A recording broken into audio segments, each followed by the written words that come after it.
Capacitância.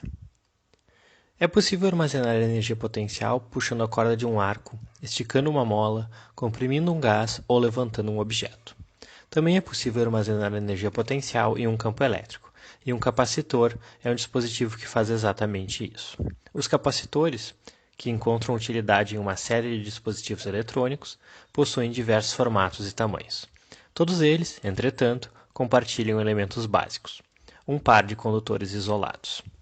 Esses condutores podem ter qualquer formato, mas são usualmente chamados de placas do capacitor. Dizemos que o capacitor está carregado quando suas placas possuem carga líquida de mesmo valor absoluto, mas de sinais opostos. Ou seja, uma das placas estará carregada com uma carga mais Q e a outra com uma carga menos Q. Nesse caso, se diz que o capacitor está carregado com uma carga Q, que é o valor absoluto da carga em cada placa. Note que Q não é a carga líquida no capacitor, pois esta é nula. Como as placas de um capacitor são condutoras, elas são superfícies equipotenciais. Todos os pontos em uma das placas encontram-se no mesmo potencial elétrico. Entretanto, existe uma diferença de potencial entre as placas, que chamaremos de V. A carga no capacitor é proporcional à diferença de potencial, e a constante de proporcionalidade é a chamada capacitância, representada pela letra C. Temos que Q igual a C vezes V. A capacitância depende apenas da geometria das placas, e não da carga ou da diferença de potencial. Ela é uma medida de quanta carga é preciso carregar no capacitor para estabelecer uma certa diferença de potencial entre as placas. Quanto maior a capacitância, maior será a carga necessária. No SI, a capacitância possui unidade de Coulomb por volt. Essa unidade recebe o nome de farad, e é representada pela letra F maiúscula. Calculando a capacitância. Para capacitores de geometria simples, que apresentam grande simetria, é possível calcular a capacitância sem grandes esforços. Tipicamente, o cálculo segue os seguintes passos. 1. Assume-se que o capacitor está carregado com carga Q. 2. Usando a lei de Gauss, calcula-se o campo elétrico na região entre as placas. 3. A partir do campo elétrico, calcula-se a diferença de potencial entre as placas. E 4. Determina-se a capacitância a partir da equação Q igual a C vezes V. Como exemplo, vamos considerar um capacitor de placas paralelas. Como o próprio nome já diz, esse tipo de capacitor é composto por dois condutores moldados na forma de placas planas, colocados paralelamente entre si e separados por uma distância d. As linhas de campo elétrico que serão observadas quando o capacitor estiver carregado são aproximadamente ilustradas na figura. Se as placas forem suficientemente grandes e estiverem próximas, o campo elétrico entre elas será homogêneo e se orientará perpendicularmente às placas.